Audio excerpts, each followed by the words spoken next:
안녕하세요. 꿈이 쏟아지는 책방, 꿈책방입니다. 오늘은 박재명 작가님의 팔순의 한글 공부를 시작했습니다를 두 번째 만나는 날입니다. 이 책은 저자인 선생님이 한글 교실에서 만난 어르신들의 시와 치유, 꿈에 관한 이야기를 아름다운 감동으로 엮은 에세이지요. 영상이 마음에 드시면 구독, 좋아요, 알림 부탁드립니다. 항상 큰 용기가 됩니다. 꿈책방에서 팔순의 한글 공부를 시작했습니다의 영상을 올리고 난 후 박재명 작가님으로부터 연락이 왔답니다. 수업 시간에 어르신들과 함께 유튜브 영상을 다 들었는데요. 어르신들이 너무 좋아하시네요. 앞으로 2탄, 3탄도 들을 수 있을까요? 하고 물어보셨습니다. 책의 주인공 어르신들이 듣는 것이 이해가 잘 된다고요. 들으면서 흐느껴 우시는 분들도 많았다는 말씀도 덧붙였습니다. 어르신들이 자신의 이야기를 듣고 또 듣고 하신다고요. 감사하다고 하셨습니다.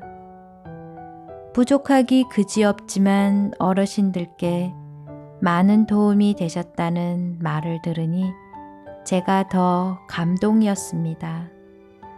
이 시대를 이끌어가고 있는 주역들을 희생과 헌신으로 길러내신 장하신 우리 어머님, 아버님 존경합니다. 정말 자랑스럽습니다. 꿈책방을 잘 시작했다는 보람을 느끼게 해 주셔서 감사합니다. 큰 힘이 되었습니다. 제가 유튜브를 시작한 데에는 글을 읽지 못하는 저희 어머니를 위한 마음이 큰 동기 중에 하나였습니다. 늘 어머니께 읽어드리는 마음으로 진심을 담아 낭독해 드리겠습니다. 어르신들의 감동적인 이야기를 만나러 가 보실까요?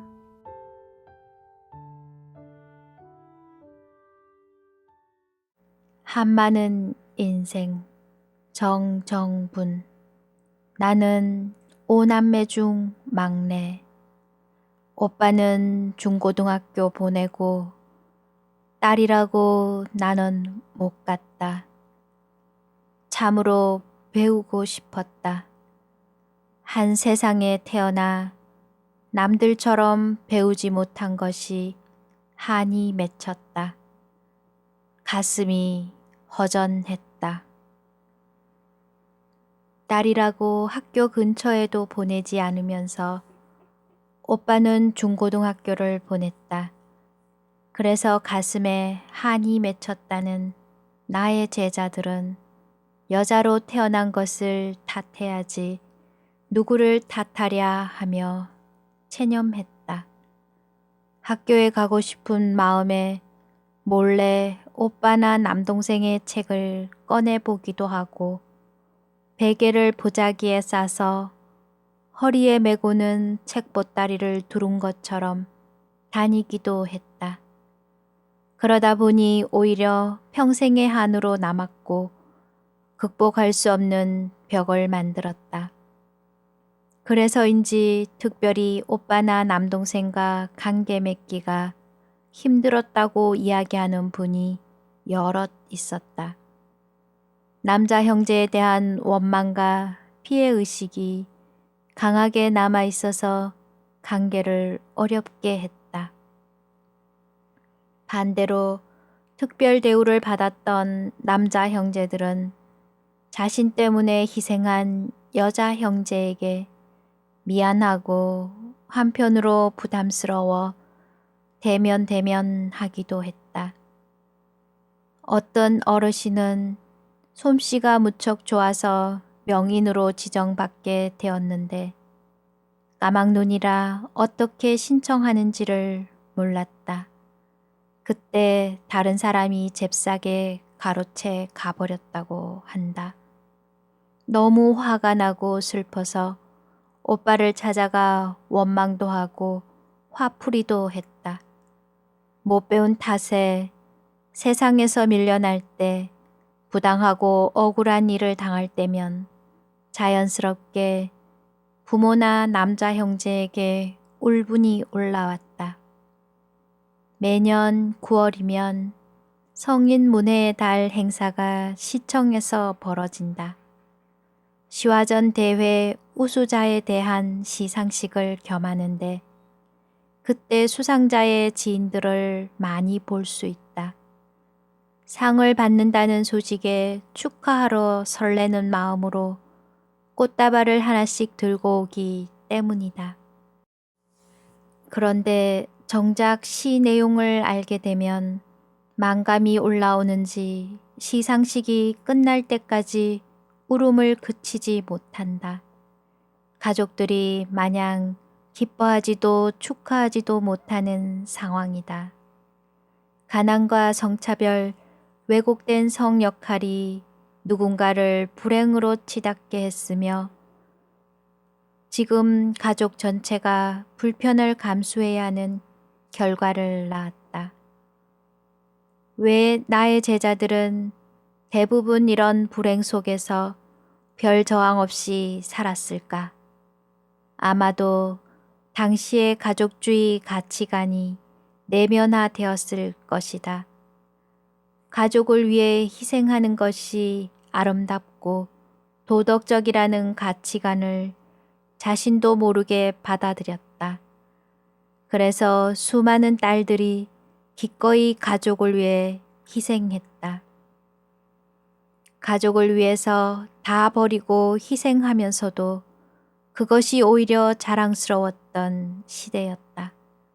공장에서 잔업과 야근을 하며 어렵게 돈을 벌어 고향의 동생들을 공부시킨 또순이가 그 시대에 얼마나 많았던가. 식모살이로 남의 집 아이를 키워가며 자신을 위해서는 돈 한 푼 쓰지 않고 알뜰히 모았다. 그 돈을 고향에 보내 소를 사고 남동생 대학도 보내는 시대였다. 그렇게 사는 게 잘 사는 것이라고 세상도 말하고 본인도 받아들였다. 어떤 어르신은 10살도 안 된 어린 나이에 남의 집 식모살이를 갖단다. 입 하나 줄인다고 그 집 어린 아들을 등에 업고 설거지도 하고 밥도 했다. 어느 날 물독에서 물을 푸다 작은 몸뚱이가 그만 독에 빠지고 말았다. 머리채를 잡고 건져 올린 주인 마누라는 그 길로 어린 식모를 쫓아냈다. 할 수 없이 집에 왔더니 또 구박을 받았다. 울면서 그 집으로 다시 들어가서 3년을 부엌대기로 지냈다. 그런데 이제는 남동생이 태어났다고 동생 키우러 집에 오라고 해서 또 동생을 키웠다. 첫 딸은 살림미천이라는 사회 일반적인 가치관에 따라 고생하면서 집을 건사하고 동생도 키웠다. 사회가 모든 여성에게 그렇게 살도록 강요했다. 여성들은 별다른 저항을 하지 않고 그 문화를 받아들였다. 딸이라는 이유 하나로 박달막. 그 시절에 가난도 아니요, 집안 형편도 아니요, 딸이라는 이유 하나로 학교도 못 가고 일만 하고 겨우 이름 석자 쓰고 읽고 하다가 지금은 시도 짓고요, 편지도 써 봅니다. 수업 목표, 행복을 드리자. 한글반 학생 중에는 글쓴이처럼 가난해서도 아니고 집안 형편이 어려워서도 아니고 오로지 딸이라는 이유 하나로 공부를 하지 못한 어르신이 의외로 많다. 할아버지 혹은 집안 어른이 여자는 공부하면 건방져서 못 쓴다고 했단다. 어떤 분은 밑으로 남동생 4명은 다 대학을 나왔는데 맞이인 자신만 학교 문턱에도 못 가봤다고 하신다. 아버지가 그러셨단다. 딸 가르쳐 놓으면 시집 가서 사내 못 사내 하면서 편지질이나 하지. 라고. 그래서 어릴 때 너무 슬퍼서 팍 죽어버리고 차라리 짐승으로 태어나고 싶었다고 고백한다. 김훈 작가는 80살이 가까워서 한글을 깨친 할머니들의 시집을 읽고는 자신의 산문집 연필로 쓰기에서 말한다. 한 문명 전체가 여성의 생명에 가한 야만적 박해와 차별을 성찰하는 일은 참혹하다. 그 야만 속에서도 생명의 아름다움을 보존해온 할매들의 생애 앞에 나는 경건함을 느낀다. 한글반 어르신들의 삶을 성찰하는 일은 참으로 참혹하다. 그러나 할머니들의 삶을 지금이라도 성찰하는 것은 경건하고 의미 있는 일이다. 이제 우리는 이분들의 마음의 상처를 보듬고 치유하려 노력해야 한다. 어떻게 하면 치유되고 회복될까? 어떻게 하면 허약한 정체성이 회복되고 상실된 자존감이 단단해질까? 수업 시간을 상처 치유의 시간으로 바꾸어야겠다. 행복을 드리자. 이것이 나의 한글반 수업 목표가 되었다. 꿈, 추, 가뿐. 한 글자, 두 글자 띄엄띄엄 쓰다 보니 씨앗처럼 마음에 떨어져 뿌리를 내린다. 한 문장 떠듬떠듬 읽고 쓰고 하던 사이에 마음의 소망이 글이 되어간다. 농부처럼 부지런히 배우고 익혀서 노력해야겠다. 고마운 분들께 안부를 전하고 사랑하는 사람들에게 편지를 쓰고 싶다. 나의 꿈은 공부. 계속 배우고 싶어요. 강희경. 내 나이 8살. 군대에 간 오빠가 전사를 했다. 집안은 난리법석. 나는 까막눈이 되었다. 지금은 복지관에서 공부하고 있다. 너무나 좋다. 마음에 와 닿는다. 계속 배우고 싶다. 하지만 몸이 아파서 힘들다. 계속 하고 싶은데 몸이 아파 끝까지 할 수 없을 것 같아 두렵다. 계속 배우고 싶어요. 한글반 학생들의 평균 나이는 80세다. 주로 1940년대 초반에 태어나 전쟁이 한창이던 때에 아동기를 지나는 바람에 공부를 하지 못했다. 피랑 간다고 학교가 파괴되어서 오빠의 전사로 집안이 풍비박산되어서 화재로 학적이나 면사무소 기록이 없어져서 등등 여러 가지 사정이 생겨 학교를 가지 못했다. 이북에서 월남한 분들도 대부분 이남에서 다시 학업을 계속하기가 어려웠다. 이산과 실향의 아픔, 월남하면서 가족을 잃은 상처 등 말할 수 없는 고통을 당하신 분이 의외로 많았다. 일제 말기에 잔악한 만행을 경험하고 전쟁으로 인해 피폐해진 삶을 살아온 이분들만큼 파란만장한 세대가 또 있을까? 우여곡절을 겪고 이른을 훌쩍 넘겨서 겨우 복지관에 한글 교육을 받으러 왔는데 이제 최고 복병인 질병이 기다리고 있다. 대부분 젊어서 고생을 많이 하신 탓에 몸이 좋지 않다. 그래서 시간이 많지 않다. 생명은 유한하므로 남북 이산가족 문제, 위안부 문제, 노인 문제는 항상 생명의 유한성을 염두에 두고 해결을 서둘러야 한다. 앞에 시 계속 배우고 싶어요를 쓴 어르신도 지금 병원에 계신다. 안타깝다. 얼마나 복지관에 오고 싶어 하셨는데 빨리 회복되기를 기도한다. 치매와 문맹의 슬픈 동거. 떠듬떠듬 하위교. 촌에서 부산에 온 지도 40년. 옛날 어른들 글 배워 어디에 쓰느냐.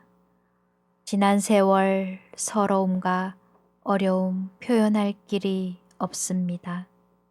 이제 복지관 인연으로 떠듬떠듬 눈을 뜹니다. 몸이 아프고 마음은 급하고 다른 분들은 진도도 빠른데 나는 왜 이리 힘드는지 꼬박꼬박 열심히. 노인복지관 한글 교실은 간절함과 절실함으로 넘친다. 글쓴이처럼 하루라도 빨리 글자를 익히고픈 마음으로 초조해야 한다. 그래서 어느 복지관이나 제일 열심히 공부하는 반이 바로 한글반이다. 선생님 반 학생들이 제일 열심히 하네요. 어디서나 듣는 말이다. 눈 뜨자마자 복지관의 문이 열리기도 전에 미리 와서 기다린다. 그러다가 뒷문으로 들어온다. 직원용 문으로. 기대 수명이 높아지고 노인들의 건강이 좋아지고 복지시설도 많아지면서 부쩍 한글 공부에 관심과 열의가 높아진 요즘이다. 게다가 문자 생활이 대중화되어 문자를 모르고는 살기가 더 힘들어진 시대라 문해교육의 필요성이 증대되었다. 자발적인 학습만큼이나 재미있고 가르치는 보람이 있는 것이 있을까? 교사 생활을 하면서 경험해보지 못했던 기쁨을 절절히 느끼고 있다. 얼마나 행복한지 모른다. 마음껏 가르치고픈 나의 한을 풀어주는 고마운 분들이다. 이곳은 늦게라도 까막눈에서 벗어나 좀 더 편하고 자유롭게 살고 싶어서 오는 분들이 대부분이다. 남편이 병들거나 돌아가셔서 홀로서기 준비를 위해 오시기도 한다. 아니면 치매 예방이 된다고 하니 시간이라도 보내려고 오는 분도 간혹 있다. 그런데 뜻밖에도 치매 초기 증세를 보인다는 어르신이 찾아왔다. 보호자가 따라와 한글 수업을 통해서 증세 호전을 기대한다고 말한다. 잘 부탁드린다고. 너무 부담 주지 말고 편안하게 수업을 임할 수 있도록 해달란다. 한 달쯤 뒤에 그 어르신과 이야기를 나눌 기회가 있었다. 글자를 잊으니 말이 잘 안 돼서 한글 교실에 온다고 하셨다.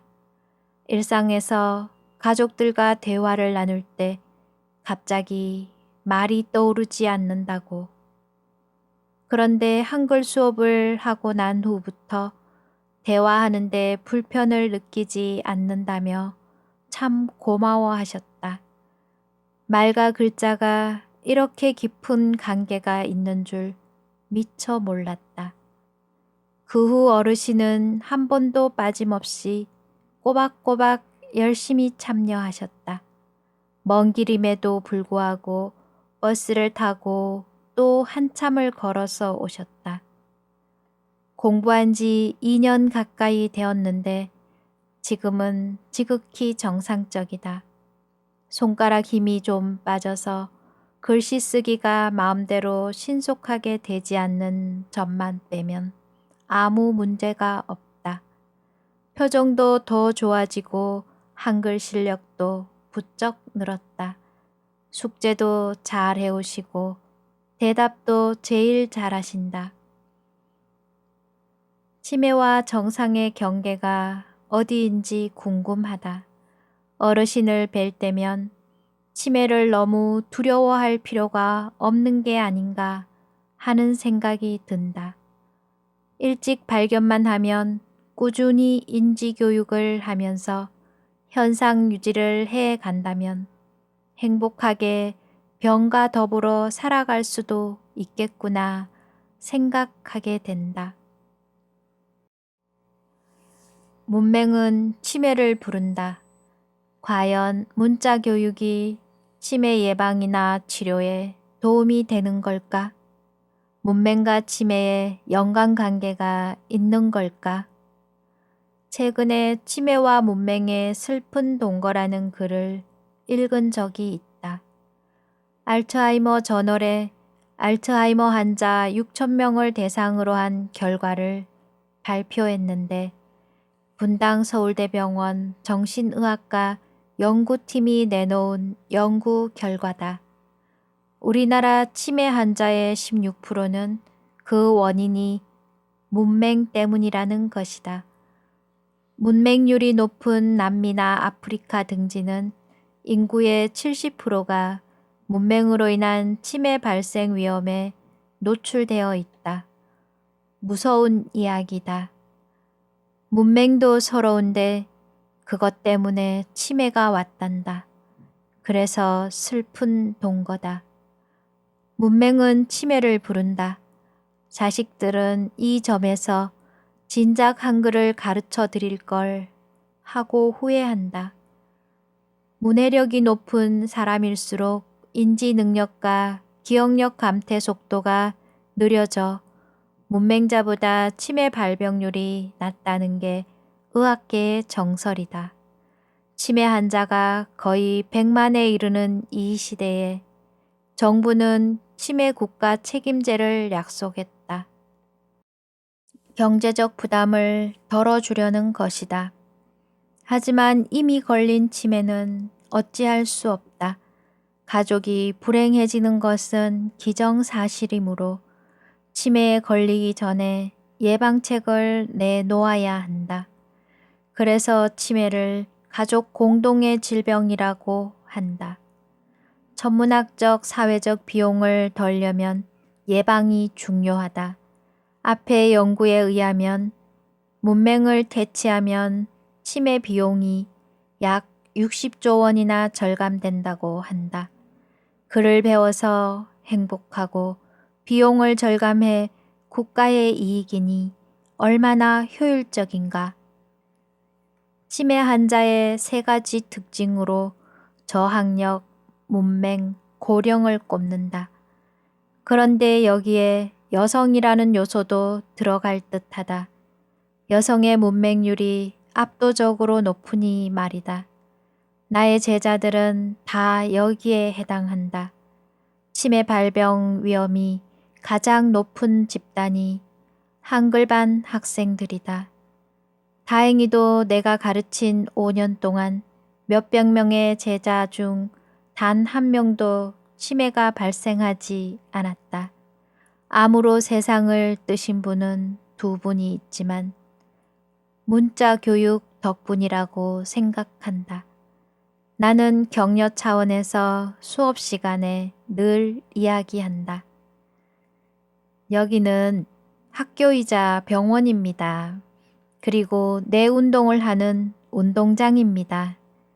지금 우리는 얼마나 많은 경비를 절약하고 있는지 모릅니다. 정말 잘 오셨어요. 우리 뇌는 할 일이 없으면 자살을 한다. 알츠하이머 발병의 여러 가지 원인 중 하나다. 문맹자에게 글자 공부를 하도록 하는 것이 알츠하이머 발병률을 낮추는 가장 좋은 방법이다. 그러니 자식들은 부모님에게 문자 교육을 통해 뇌를 자극해주는 관심을 가져야 한다.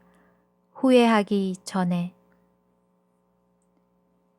시작은 하루라도 더 빨리. 공부를 언제 시작했느냐에 따라 능률은 엄청나게 차이가 난다. 눈이 더 나빠지기 전에, 허리가 더 아프기 전에, 손에 힘이 좀 남아있을 때 해야 한다. 그런데 놀라운 일은 어릴 때 학습 경험이 있느냐 없느냐에 따라 큰 차이를 보인다는 점이다. 단 몇 개월이라도 학교에 다닌 사람과 학교 문턱에도 못 가본 사람은 학습 효율성이 하늘과 땅 차이다. 자매지간인 어르신들이 있는데 언니가 귀가 잘 들리지 않아 꼭 동생과 함께 앉는다. 언니는 초등학교를 1년 다니셨다. 연세도 많고 귀도 잘 안 들리는 악조건에서도 동생보다 이해력이 훨씬 높다. 80여 년 전에 배운 것이 기억에 남아있을 리는 없고 그때 뇌가 문자에 반응하는 방법을 익혀서 아닐까. 이제는 이재금. 나는 글을 배우고 싶었다. 한이 되었던 꿈을 이제는 이루었다. 80평생 서름과 부끄러움과 함께한 세월. 이제는 한을 풀었다. 영광이다. 이제는 어디를 가도 자신감을 갖고 힘있게 살 것이다. 남자 어르신이 더 외로운 이유. 소 때문에. 박화일. 어린 시절 내가 없으면 소를 키울 수 없었다. 그래서 학교에 가지 못했다. 어느 날 친구들이 책보를 메고 학교 가는 것을 보았다. 눈물이 나고 마음이 아팠다. 집에 와 펑펑 울었다. 그래도 또 고삐를 잡고 소를 먹이러 갔다. 소야, 너는 풀을 먹으니 기분이 좋지. 나는 너무 아프다. 울고 싶다. 가난이 문제다. 옛날이나 지금이나. 옛날 주로 농사 지으며 살 때 집집마다 소가 한 마리씩 있었다. 소는 농사를 짓는데 없어서는 안 되는 소중한 존재다. 그 소가 먹는 꼴을 누군가는 책임져야 하는데 바로 아이들이다. 아직 소꼴을 벨 정도의 나이가 안 되면 소를 몰고 꼴을 먹이러 가야 한다. 어린 나이에 혼자서 우두커니 하루 종일 소와 함께 있어야 하는 이 일은 엄청나게 고역이다. 나도 유년기의 어두운 기억 중 하나가 혼자서 소 먹이러 가던 일이다. 소는 부담과 외로움과 슬픔이었다. 학교 다녀오기 무섭게 점심을 먹자마자 소를 끌고 뚝으로 갔다. 소 뒷발에 차이기도 하고 고삐를 놓치고 넘어지기도 했다. 어린아이에게 소 먹이기는 참 힘든 일이었다. 이 집은 학교도 안 보내고 소를 먹이러 가라고 했나 보다. 다른 아이들은 책보를 들고 학교에 가는데 지은이는 책보 대신 소고삐를 잡고 학교 대신 산이나 강둑으로 갔다. 친구들이 부러워 집에 와서 펑펑 울었다. 가슴 아픈 부부는 그 다음이다. 다음 날 그래도 또 고삐를 잡고 소를 먹이러 나간다. 없는 집 아이가 철이 빨리 든다고 뻔히 집안 형편을 아니 반항도 못하고 묵묵히 자기 일을 한다. 소야, 너는 풀을 먹으니 기분이 좋지? 나는 아프다, 울고 싶다.